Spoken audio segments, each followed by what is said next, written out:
¿De cuánto tiempo te veo? Sí, pues. ¿Qué tal? Doctor, ¿cómo está? Nuestro ¿Qué tal? colega, Sí, claro. César, soy César Águila, yo soy Gustavo Liaga.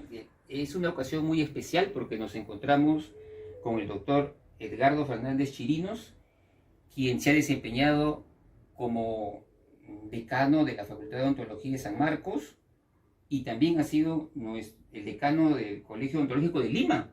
También ha sido decano del Colegio Odontológico de Lima. Así es. Así es. Y así que queremos agradecerle porque nos ha recibido aquí en su casa y bueno, vamos a hacer una serie de preguntas que estoy seguro va a ser de mucho interés para nuestros colegas, ¿no? Estimado maestro, díganos, ¿usted nació en Lima o es de provincia? No, yo soy arequipeño. Ah, Sí, arequipeño. sí. Bien, qué bien, qué bien, qué bien. Sí.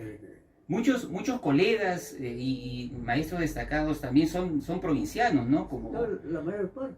sí, ¿no? La mayor Claro, parte. la mayor parte somos provincianos. David Loza, por ejemplo, ¿no? Sí, David sí, Loza, claro. Juvenal, el otro Juvenal González León de Cusqueño, Planta. es Es cusqueño, claro, así es, sí, sí. sí. Qué bien, qué bien. Y usted nace en Arequipa, en la misma capital. Nací en Chuquibamba. Es una provincia. ¿Qué recuerdos tiene ahí de su niñez? Sí, así es. Y de ahí usted estudió ahí toda su primaria y secundaria o ya usted vino a Lima aquí? No, yo vine a Lima ya me presenté a la escuela militar Ah, y después ya me presenté a la universidad. ya. Y en la Universidad de San Marcos usted Sí. ingresó a odontología. Sí, odontología. ¿Qué lo hizo escoger la carrera de odontología? Eso, en principio, era el tiempo, era con relación a medicina, que en esa vez eran 9 años. En medicina, odontología era 5, porque medicina tenían 2 años de premédicas, 6 años de estudios en la facultad y uno de internado, 9 años. Entonces yo había perdido precisamente tiempo en presentarme a la militar, entonces escogí la odontología. Está más razón porque por lo que es una parte de la medicina, ¿no? Claro, por supuesto. Por eso me interesó. ¿Y qué año ingresó usted a la Facultad de Odontología? Ingresé en 1952. 1952. Se dictaba ahí, en ese tiempo se dictaba todavía en la Facultad de Medicina de San Marcos. No, prácticamente yo estudiaba en la Facultad de Medicina, porque todavía, lo cual solamente había en la calle Zárate, que estaba la clínica. Eso es lo único que existía. Había unos anexos, ¿no? Pero nosotros, ¿no? Anatomía, histología, todos los cursos médicos estudiamos en la Facultad de Medicina. Qué bien, interesante. Y ahí concluí sus estudios. Y ahí ya, también en Zárate había ya los cursos netamente dentales. Ahí terminé yo En la calle Zárate. en la calle Zárate, donde estaba la clínica, pues. Ya. A todos ustedes no conocían, No, pues, ahí prácticamente no. en la casa de don Julio de la Piedra, en el segundo piso de la casa antigua. ¿Por dónde quedaba? Zárate es de Junín, porque ahí en el centro libre está por nombre por cuadras. Entonces esa cuadra que desemboca a Bancay, Ya. que viene de Palacio, es Zárate. Porque viene acá el arzobispo y no sé qué, cada cuadra tiene su nombre. Y más lo conocíamos nosotros, Zárate, por el Girón Junín. Ya. Y esa es desembocada justo al Parque Bolívar, pues al Congreso. Y las clínicas en su época, en su época de estudiante, ¿qué tecnología había? Por supuesto que muy diferente a la nuestra, pero más o menos a nivel latinoamericano estaba entre las mejores clínicas. Tratábamos de estar entre las universidades de América, de Latinoamérica. También es así que, más bien, en lo cual siempre no era muy presente con relación a las clínicas de las otras universidades, porque ahí yo me acuerdo de una anécdota. El doctor Felipe Plaza, no sé si han oído hablar seguramente, Felipe Plaza era dentista y médico, y fue uno de los primeros cirujanos maxilofaciales, y era en cirugía el número uno, e inclusive fue presidente de la Academia de Médicos. Y entonces uno preguntó, ¿acá ha estudiado Felipe Plaza? ¿A qué ha estudiado Felipe Plaza? Le contestaron, ¿no? Porque un chileno dijo, ¿y a qué estudió el doctor Plaza? Aquí estudió el doctor Plaza. No, porque era conocido internacionalmente. Claro, sí, sí. El doctor Felipe Plaza Carranza fue mi profesor de cirugía maxilofacial. Incursionó precisamente como médico en cirugía maxilofacial y creó esa especialidad. Qué interesante que se acuerde de sus profesores, de sus maestros, porque después usted también se convirtió en docente de la Universidad de San Marcos. Claro, porque él era docente, era profesor. No, sí, pero usted también se convirtió en docente al egresar y luego... Actualmente, yo tuve la oportunidad de... yo presenté mi tesis precisamente sobre hipnosis aplicada a la odontología. Y me fue muy bien porque era, digamos, un poco novedoso. Fuera de lo común, ¿no? Claro. Entonces, yo recuerdo el título de su tesis, es Hipnosis aplicada a la odontología y a la medicina. Así es. Exacto, exacto. Entonces, como te diré, caí muy bien a los profesores. Entonces, desde ahí empezó mi amistad con los profesores. Porque yo empecé a hacer mi práctica en tercero y cuarto aplicando en mis pacientes. Y se pasaron la voz y vieron lo que yo me hice mi casuística controlada por profesores. Entonces eso tenía gran valor, ¿no? Porque los profesores confirmaban la experiencia, ¿no? De que habían visto con toda naturalidad las ventajas que daba la hipnosis. ¿Recuerda su jurado? ¿Su jurado de tesis lo recuerda? Claro, de mi tesis fue el doctor Águila Pardo, el doctor Ocampo, y el otro no lo recuerdo, el doctor Águila Pardo médico, y el doctor Ocampo era dentista, ¿no? Y precisamente él se entusiasmó bastante y me motivó para entrar a la docencia. Y él precisamente me llevó a operatoria dental, me dijo, se ha presentado una vacante, el doctor Camino se ve a Estados Unidos y hay que llenarle esa vacante. Así vas a entrar como ayudante, ¿eh? ¿Qué año era? Ese día pues cerca del 60, sí, ya 50, 60 más 61 ya. Pero la tesis que usted sustentó sobre hipnosis, sí, recibió el premio Hipólito Unanue posteriormente. Esa fue mi tesis doctoral. Ya. Y precisamente yo le voy a enseñar, puedo enseñar, ¿no? Claro, háganlo ahí un ratito. Sacarle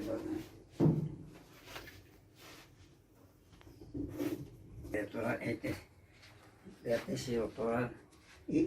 Por presidente Mariano Querol Lambarri, psiquiatra. Claro, yo conozco quién fue Mariano Querol. Miembro Reinaldo Alarcón Napuri, psicólogo, doctor en psicología. Miembro Celso Guillén Borda, odontólogo, doctor en odontología. Vaya, o sea, su tesis... Entonces, te das cuenta que yo soy el único dentista, doctor, graduado con gente de otras facultades. Y un psiquiatra de mucho prestigio, el doctor Querol. Sí, claro. Y ahí él hace hipnosis. Y de ahí nos lanzó también nuestra amistad con Mariano, porque él hacía hipnosis y me decía, ¿tienes algún caso? Vente al consultorio, tengo un caso, me decía, y es así, y está muy bien. Y también conocí al doctor No de Grado y al doctor Seguín, pero con el que tuve confianza era con Querol, que era Hace cuestión de 1 año, 2 años que ha muerto Sí, de ha fallecido 27 ya. años. Yo siempre me veía con él, inclusive yo lo invité al Congreso al primer internacional de estomatología y yo he tenido la suerte porque de saque entré a codearme en la profesión. Entonces me eligieron miembro de la directiva del Congreso y yo hice mi primera jornada de hipnosis y quedó, me ayudó ahí en todo, y quedó pues magnífico. Y especialmente ese diploma, ese es de las primeras jornadas de hipnosis. Ya, las primeras jornadas de hipnosis. Ah, Yo tengo referencias de Mariano Querol porque lo entrevistaban mucho en la televisión. Así En la no, televisión. era consultor, siempre lo consultaba, problemas psiquiátricos o problemas de psicología. Sí, y era un apasionado de la investigación. No, era humanista. Y era un humanista también. El psiquiatra tiene eso. Es humanista. Es un hombre culto. Y fíjate, él, con toda su capacidad, trata de mi colega, ¿no? Con mi colega. Igual el doctor te lo tengo recortado y que no encuentro una revista para que la reproduzcan, es el primero que reconoce a la odontología como una especialidad y habla muy bien de la odontología de los colegas odontólogos, ¿no? ¿Te das cuenta? Ese jurado todo para los centros de la facultad nada más.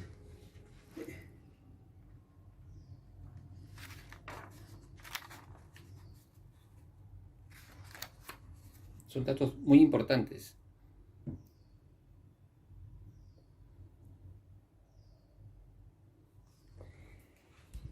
A ver, si usted practicó la hipnosis en la odontología y también en la parte médica y tuvo como amigo y colega también al doctor Mariano Querol, me imagino que también conoció otras odontologías alternativas como la odontología neurofocal.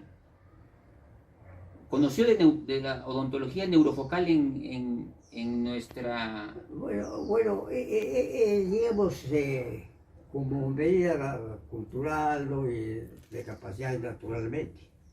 Y ahí también, ahí viene pues el neurólogo desde la época de Pavlov. Y la hipnosis precisamente tiene sus fundamentos, porque hasta el momento la hipnosis no tiene una teoría, en la cual única. Hay la teoría de hipnosis psicológica, la teoría psicosomática, la teoría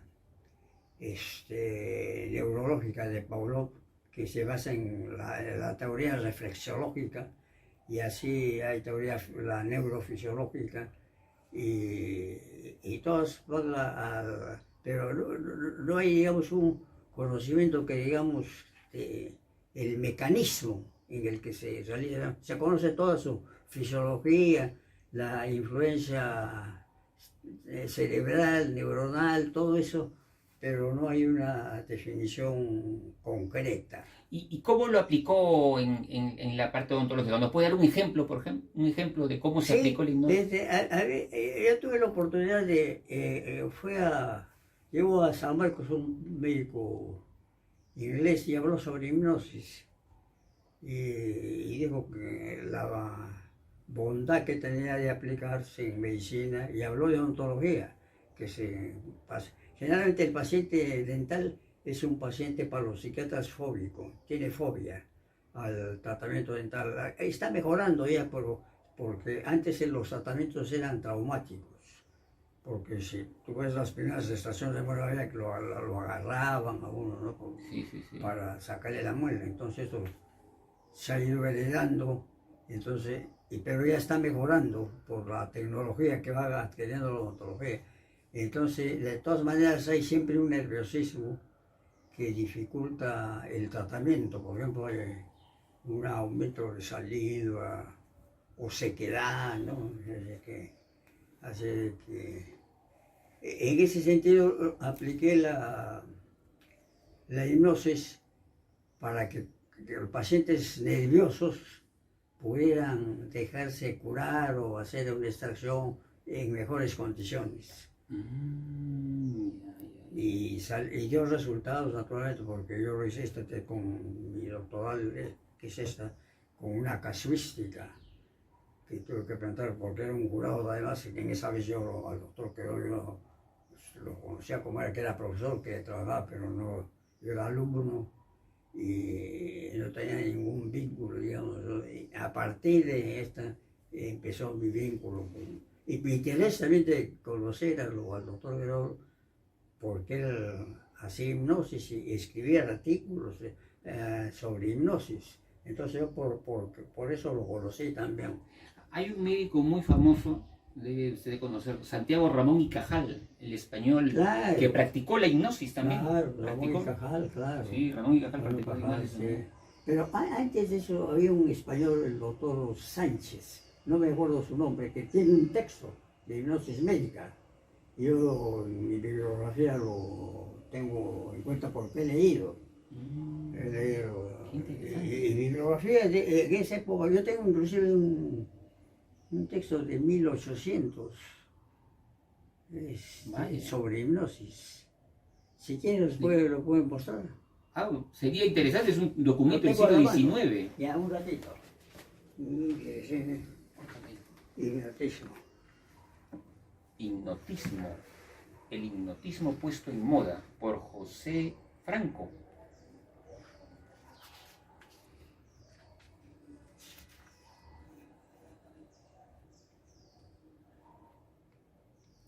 Acá dice librería Hormiga Ciudad 1888. ¿Qué es? 1718. Ah, Evidentemente es un texto de...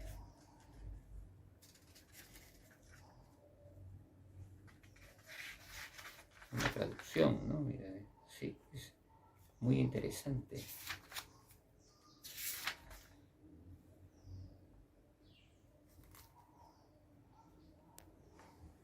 Gracias. Bien. Ese me lo obsequié. Dígame, pero también usted se dedicó a lo que es estomatología forense y, Sí. y publicó un libro sobre estomatología ¿Sí? forense también. También tengo mi libro. Aquí está. Y lo voy a entregar precisamente a Ramón.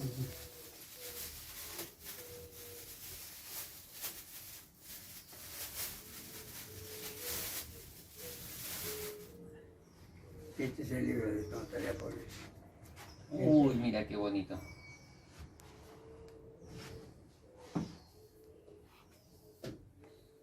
Y este es el de medicina psicotrópica.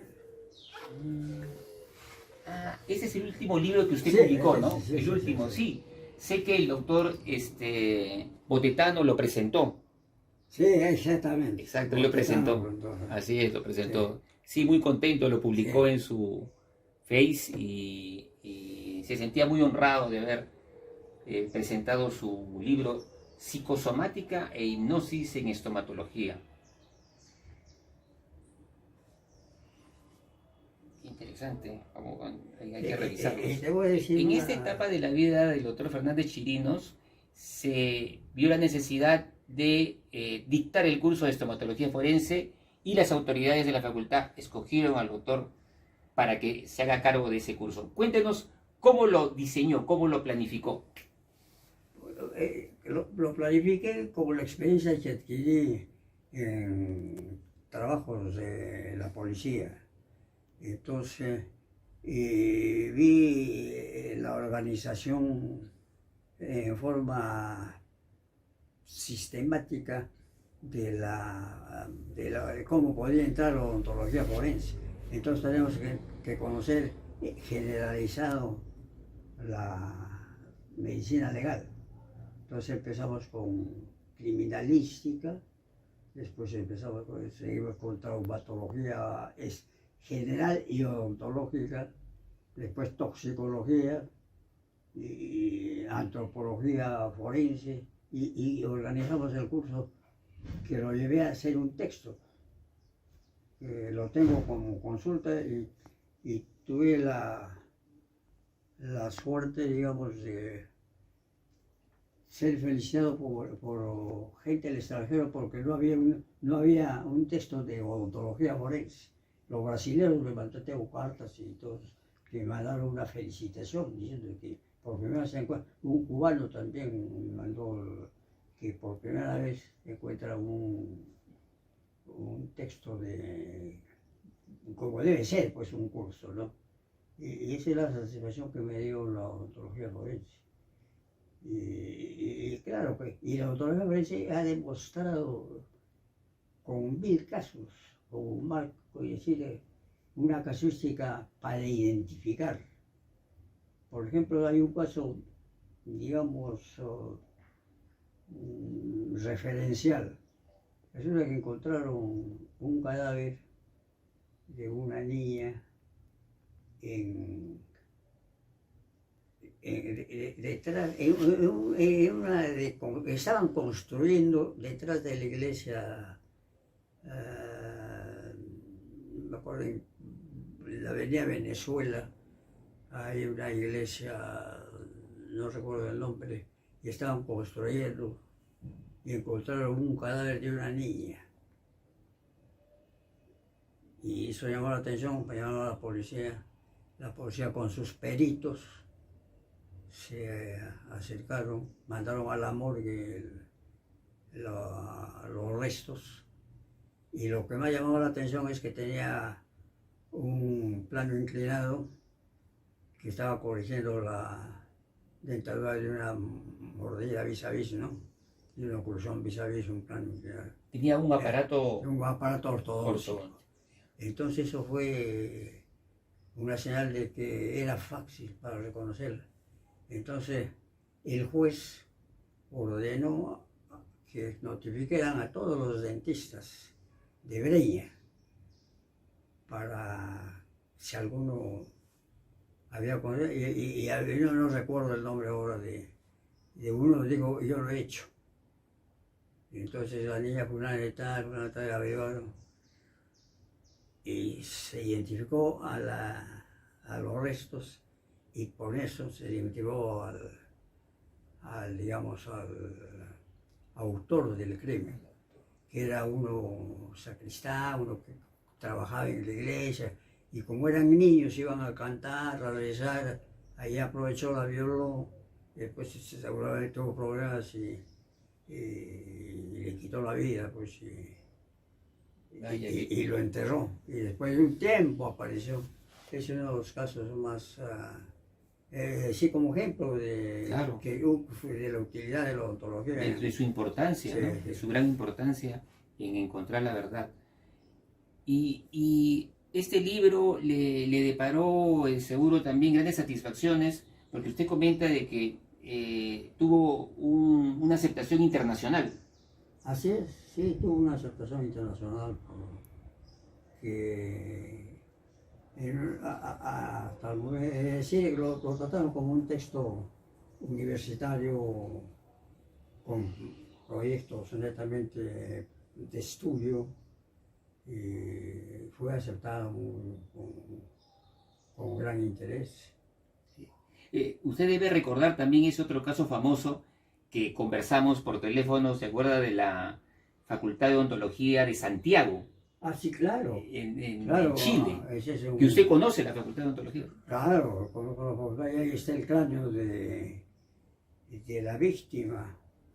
Resulta de que el nombre no me acuerdo del colega, pero ahí está en el libro. Sí. Era odontólogo y era médico también, si no me equivoco. No, era odontólogo. ¿Era odontólogo nomás? Resulta de que hubo un incendio en la embajada de Alemania. Ya. Y apareció muerto, uno carbonizado completamente. Se suponía que era el encargado de la embajada.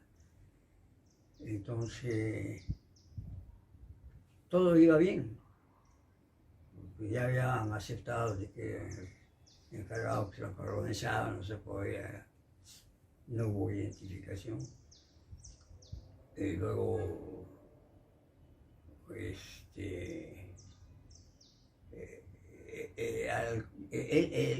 al cobrar, era para cobrar también un seguro. Entonces la familia o el mismo embajador era cobrar, que es el que hizo el incendio y quemó al mayordomo. Y lo hizo pasar al mayordomo como si fuera él ya estaba fugando a Bolivia. Ahí lo encontraron en la frontera con Bolivia. Pero antes de eso hicieron la identificación y consultaron al dentista que trataba al embajador, y de repente se dijo que ese no es el embajador, es el mayordomo, dijo que yo también lo trataba. Hay un ratito para ver el nombre ¿cómo se llama?, del chileno.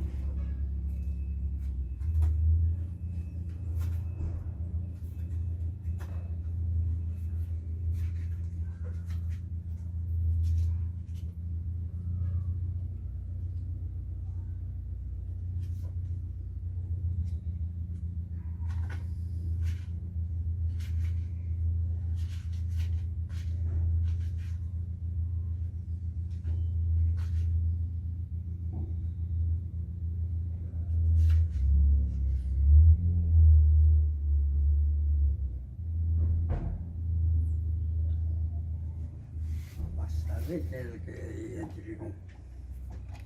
Valenzuela Bastarrica. Sí. Sí, sí, yo leí algo del doctor, de este caso, y de Valenzuela Bastarrica, y recuerdo que el que se haya podido resolver, ¿no? Se supo que en verdad, como usted menciona, que el que había matado era el embajador. Claro, él, ¿no? Había preparado todo eso. Exacto, él lo había preparado y estaba en prestigio, como era un caso internacional por la presencia del embajador, ¿no? Se salvó el honor de Chile. Así Y el es. presidente lo llamó al doctor Valenzuela Bastarrica, y le dijo, ¿no? Pídeme lo que tú quieras. Y él le dijo, dame la mejor escuela de odontología de Latinoamérica. Así es. Y le hizo una facultad y una clínica, pero de lo mejor. En ese momento fue la mejor. Exacto, fue la mejor. Así fue. Porque en ese momento Chile salió al mundo entero con la identificación. Y como tú dices, pues el presidente dijo, pide lo que quieras. Dime, ¿tú quieres casa, quieres esto? Que acá no le dijo. Quiere una facultad moderna en mi universidad. Y así Sí, muy bonito. ¿No? sí, ese fue. Ese es uno de los casos mundiales de reconocimiento de la odontología. Y ahí hay varios de importancia. Claro, que por la odontología se ha reconocido. Ya, pero volvamos ahora aquí al Perú. Usted desempeñó también el cargo de decano del Colegio Odontológico de Lima, ¿no? Sí. Del año 72 al 73. Sí. Que en su gestión, ¿cómo vio la profesión en ese momento? ¿Qué realizó? ¿Qué acciones se llevaron a cabo que usted recuerde? No, lo que yo recuerdo es de que yo en principio fui el primer secretario de la primera junta directiva del Colegio Odontológico de Lima, cuyo decano fue el doctor, que era diputado, no me acuerdo, que era diputado, entonces yo era secretario. Yo entré en la primera junta directiva, así que la vez pasada me hicieron un homenaje precisamente a los 50 años como el único sobreviviente de esa junta directiva, ¿no? Yeah. Así de que, ¿Se refiere al homenaje del Congreso? no, ese fue después. No, antes, hace 2 años me hicieron un homenaje en el Colegio de Lima, porque era 50 años de acción del colegio. Entonces, como yo era el único sobreviviente, no, creo que todavía hay otro, pero yo soy el más visible ahí porque el doctor, no sé si ha muerto, pero la cuestión es de que me hicieron un homenaje por haber sido el primer secretario de la primera junta directiva. Ahora cuando fui decano, naturalmente ya adquirir experiencia y era un proceso, prácticamente yo he sido el tercer decano,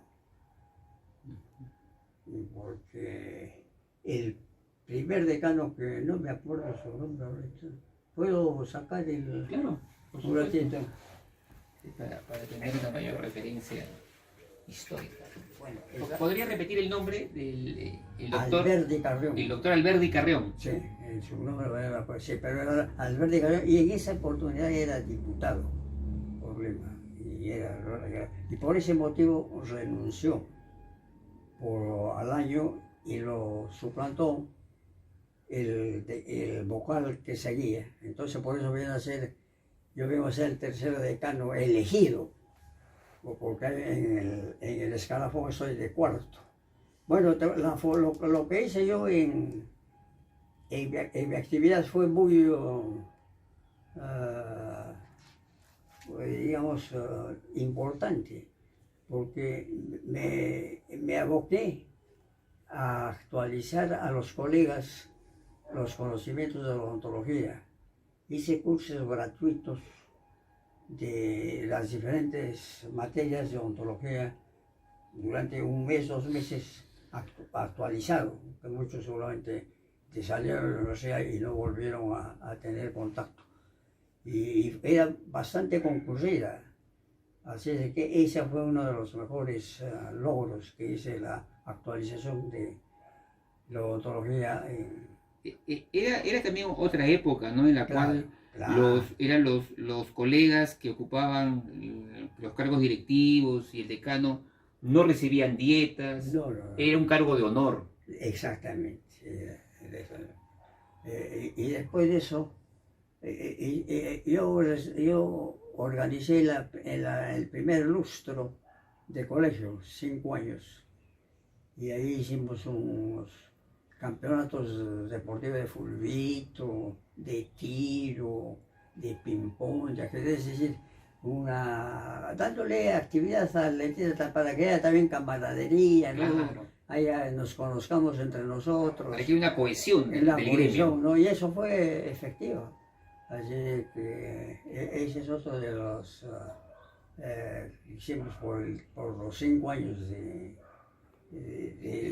colegio, de vida del colegio. Hay un personaje que quiero tocar con usted, ya lo he hecho antes, pero sería bueno recordarlo, ¿no? El doctor Luis Valdivia Vera. Usted lo conoció también, Claro, y lo trató. doctor Luis Valdivia. Doctor Luis Valdivia ya tenía años y él estudió en Chile. Así que desde esa vez estaba muy interesado en la antropología. Y él era muy estudioso y él prácticamente vivía en los museos. Y ahí tuvo la oportunidad un compañero de promoción, el doctor Vázquez Soto. Vázquez Soto. Él tuvo unos trabajos también sobre antropología y lo conoció. A partir de esa fecha fue inseparable su amistad y parecía su hijo, porque él inclusive, yo creo que él estuvo en un asilo ya en sus últimos días. Sí. Él fue el que organizó todo su entierro, todo eso. Porque llegó a tener gran amistad y gran aprecio que tenía. Y igual fue el doctor Vera, porque él era hombre solo. Parece que tenía un hijo que era militar, pero que no lo veía por la misma función vital que los destacan acá y allá y eso. Yo hice una pequeña biografía del doctor Valdivia Vera, hasta donde pude averiguar, no tuvo hijos, y hasta donde pude averiguar. Y sí, fallece en Canevaro, en el asilo Canevaro, donde logra ingresar gracias al apoyo del doctor Fernando Cabieses. Exactamente. Cabieses era un gran amigo también de Luis Valdivia Vera. Especialmente el doctor Vera lo conoció a Cabieses en los museos. Y en el museo, claro, de antropología. Sí, él pagaba mucho en los museos. Usted lo trató, ¿no? Era afable, era una persona... Era muy amable y paternal, porque él nos llevaba mucho tiempo. Yo inclusive lo visité porque estábamos organizando en la facultad un evento intelectual de conferencistas y lo fue a comprometer a él y lo visité en el Callao, que trabajaba en el Callao, su Así es. consultorio. Sí, sí, sí, sí. Y ahí vino mayor amistad, después lo vi ya profesionalmente y era muy querido además y muy respetado por todos, porque él era un hombre, digamos, que se dedicaba al estudio, a la investigación, ya no tenía consultor, se dedicaba exclusivamente a la investigación. Sí, es cierto, es cierto. Bueno, después usted se convierte, ya años después, en decano de la Facultad de Odontología, Así, en las primeras elecciones que fueron públicas. fue el claustro pleno. Exacto, exacto, fue un claustro pleno Sí. donde estaban profesores, los estudiantes, Y empleados. empleados, inclusive cualquier ciudadano podía entrar ahí también. Exactamente. Exacto, cualquier ciudadano podía entrar ahí. Y eso fue el 5 de agosto de 1994. Exactamente. Cuéntenos qué medidas tomó usted cuando asumió el cargo. Bueno, las medidas que asumí era de, digamos, reforzar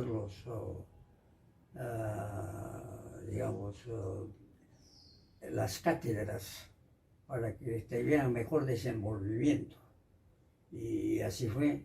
Y además también mejorar la biblioteca, que inclusive sacrifiqué hablando con los estudiantes, que era el centro federado ahí, dice que esto era temporal, que para ellos podían tomar cualquier aula o el mismo auditorio momentáneamente porque les iba a dar un local, pero porque la biblioteca estaba muy estrecha. Y se dieron los amigos del centro federado. Y después mejorar el aspecto físico. Teníamos un convenio con la universidad para que mejore la parte de jardines. Entonces, todas esas cosas fue lo que se hizo. Y tuve también la elección como decano de presidente del proceso de admisión del 95. Entonces eso también me quitó un poco de tiempo, ¿no? Porque 3 meses que había que... Donde se presentó, creo que una cantidad récord de postulantes, récord, ¿no? 50.000. 50.000 postulantes. 50.000 postulantes. Ahí están en las revistas de la universidad. Claro. Así, y fue impecable. Qué bueno, qué bueno. Pero también creo que, a ver, si no estoy equivocado, usted pensaba también crear una especie de museo dentro de la facultad. ¿Ah, sí? No, ya estaba planeado.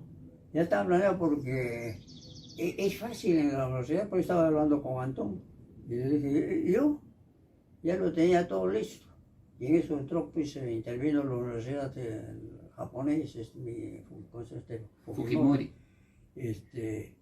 Porque ahí tenemos sillones. Tenemos un aparato que salió antes de la alta velocidad, que era como en la tierra así, se ponía pero mucho ruido hacía, pero el ruido era desastroso.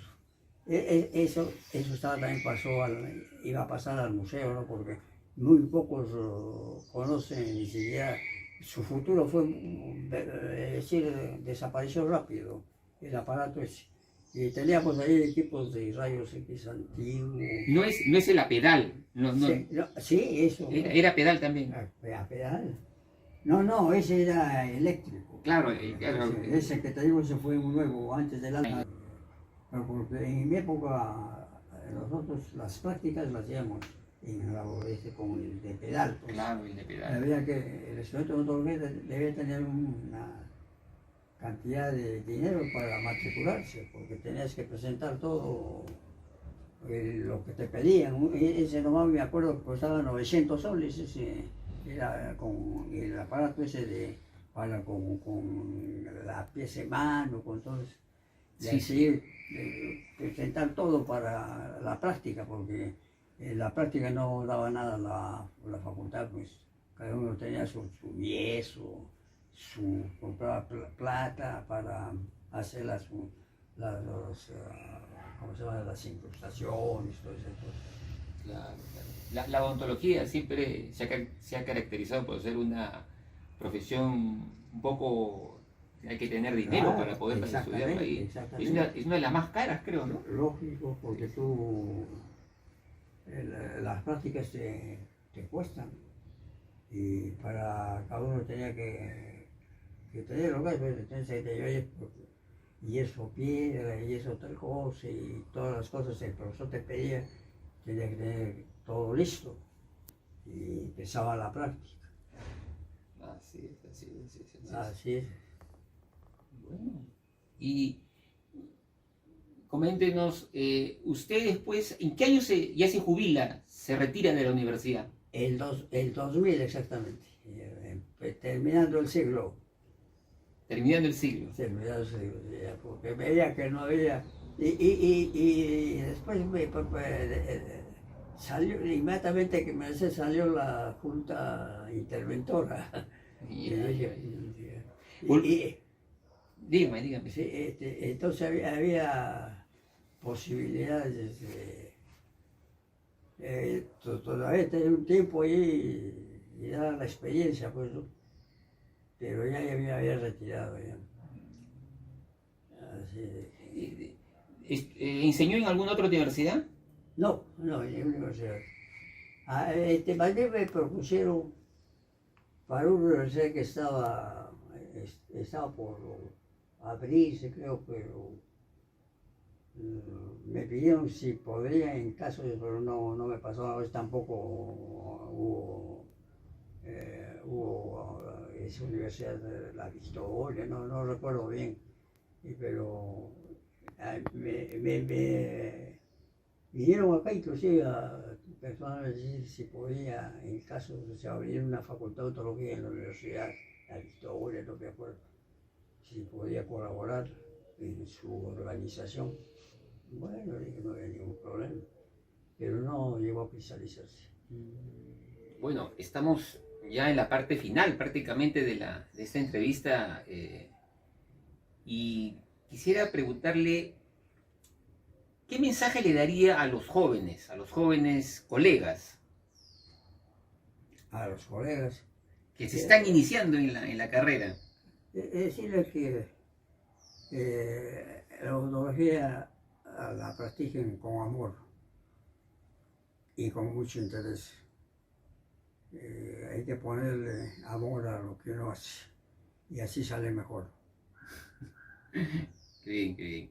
Y ahora le haré una pregunta un poco difícil. ¿Qué le diría a los colegas actuales? O sea, a los que estamos en actividad, a los que están ocupando cargos. Que seguir adelante, con sacar fuerza de donde no llegas para cumplir las metas que uno se trata. Bien, bien. ¿Llegó a su consultorio algún personaje notable?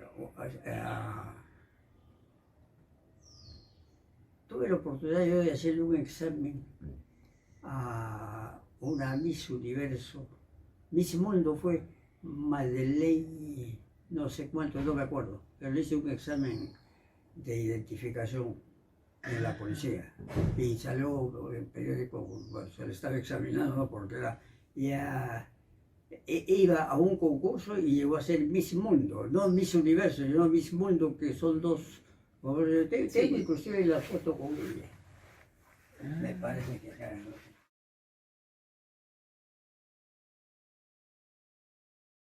Bueno, queremos agradecerle al doctor Edgar Fernández Chirinos que nos haya recibido aquí en su casa y nos haya permitido, pues, conocer un poco más de él y de la odontología, de la parte, sobre todo de la estomatología forense y de este tratamiento también de importancia que es la hipnosis aplicada a la estomatología. Muchas gracias entonces por su tiempo. Perdón, esa foto es precisamente que gané el premio Portugal. Ah, ya. Esa sí es la que estoy recibiendo del ministro. Ministro de Salud. Ministro de Salud, porque bueno, ese concurso es nacional. Pues. Sí, sí, sí, sí, sí, sí, pero lo conozco. Esa, pues. Ay, ay, ay, Y esa otra es que cuando estoy dedicando, juramentando, y otra vez a María de Vigilancias Sanguíneas. ya. ¿Sería posible tomarle una... Ah, sí, sí, le voy a tomar. Ya.